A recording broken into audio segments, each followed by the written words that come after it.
कहते हैं बिहार की राजनीति में नीतीश बाबू के दोनों हाथों में लड्डू होते हैं और ऐसे ही उन्हें इस खेल का सबसे चतुर खिलाड़ी नहीं कहा जाता।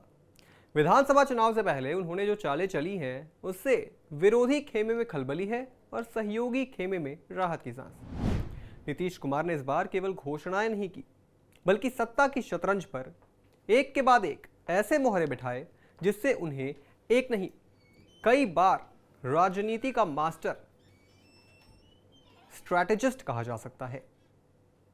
सरकार चलाते वक्त आयोग के गठन की मांग हर बार सहयोगी दलों की ओर से आती रही, मगर इस बार नीतीश ने चुनावी मौसम का अंदाजा लगाते हुए खुद बिसात बिछा दी है। अब तक अल्पसंख्यक आयोग, उच्च जाति आयोग, महादलित आयोग, मछुआरा आयोग और सबसे ज्यादा चर्चा में रहे अनुसूचित जाति आयोग का गठन हो चुका है। लेकिन आयोगों का गठन की कहानी ही नहीं है।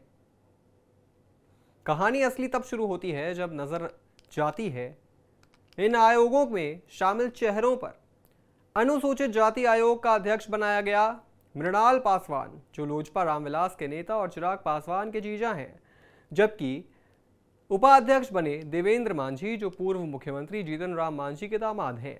यानी नीतीश कुमार ने एक ही तीर से चिराग और मांझी दोनों को न सिर्फ साध लिया बल्कि उनकी सियासी संतुष्टि का पिटारा भी खोल दिया।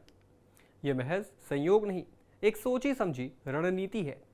एक ऐसा समीकरण जिसमें नीतीश ने एनडीए के भीतर चल रहे असंतोष को शांत कर दिया और साथ ही अपनी पकड़ और मजबूत कर ली है।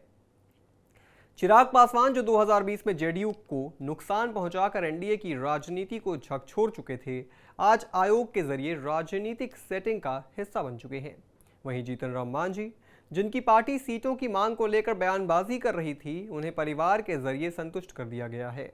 देवेंद्र मांझी पहले भी जब मांझी मुख्यमंत्री थे तो पीए बनकर चर्चा में आ चुके थे और अब एक बार फिर सत्ता के गलियारों में जगह पा चुके हैं।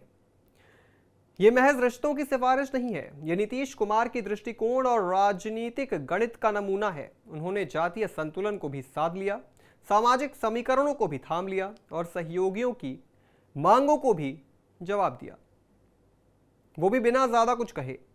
ये वही नीतीश कुमार हैं जिन्हें विरोधी अक्सर फ्लिप फ्लॉप करने वाला नेता कहते हैं, लेकिन सच तो ये है कि वो बिहार की राजनीति के सबसे अनुभवी खिलाड़ी हैं, जो मौके की नब्ज पहचान कर वक्त से पहले चाल चलते हैं।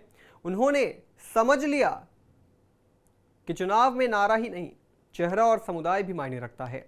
आयोगों के जरिए उन्होंने अल्पसंख्यकों, उच्च जातियों, दलितों, महादलितों और मछुआरों हर वर्ग को एक मैसेज देने की कोशिश की है कि सरकार उनके लिए काम कर रही है, उनकी बात सुन रही है। साथ ही चिराग पासवान और जीतन राम मांझी जैसे नेताओं को भी ये भरोसा दिलाया कि सत्ता में उनकी भागीदारी और हिस्सेदारी कायम है। मृणाल पासवान का चयन केवल एक बहनोई को सेट करना नहीं बल्कि पासवान समुदाय को यह संदेश देना है कि उनका प्रतिनिधित्व शीर्ष स्तर पर है। वहीं देवेंद्र मांझी का चयन मांझी समाज और हम पार्टी के प्रति एक संकेत है कि उन्हें दरकिनार नहीं किया गया। इस पूरे घटनाक्रम में नीतीश कुमार ने खुद को एक बार फिर किंग मेकर नहीं बल्कि किंग के रूप में स्थापित कर दिया है। वो जानते हैं कि विपक्ष अब वादों की झड़ी लगाएगा, मगर नीतीश पहले ही अपने कदम से जमीन पर मोर्चा संभाल चुके हैं। जब सभी पार्टियां नारों और जनसभाओं के जरिए लोगों को लुभाने में लगी है, नीतीश ने एक एक जाति, एक एक नेता और एक एक समीकरण को आयोगों के जरिए छूने का प्रयास किया है। अब सवाल ये नहीं है कि उन्होंने ये नियुक्तियां क्यों की, सवाल ये है कि विरोधी उनके इस राजनीतिक मास्टर स्ट्रोक का जवाब कैसे देंगे। बिहार की राजनीति में कब कौन किसके साथ होगा, कब कौन किनारे किसको करेगा, ये कोई नहीं पता। लेकिन नीतीश कुमार ने एक बार फिर साबित कर दिया है कि वो हवा का रुख पढ़ने वाले नेता नहीं, हवा का रुख मोड़ने वाले खिलाड़ी हैं।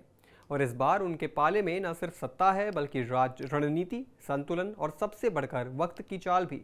चुनाव आने वाला है, माहौल गर्मा गया है, सभी दल पसीना बहा रहे हैं, मगर नीतीश कुमार एक एक कदम सधे हुए अंदाज में चल रही हैं। अब देखना यह है कि जनता इस चाल को समझती है या नहीं, मगर इतना तय है कि नीतीश ने चुनावी रणभूमि पर अपनी बिसात बिछा दी है और ऊंट किस करवट बैठेगा इसकी नींव शायद अब रखी जा चुकी है।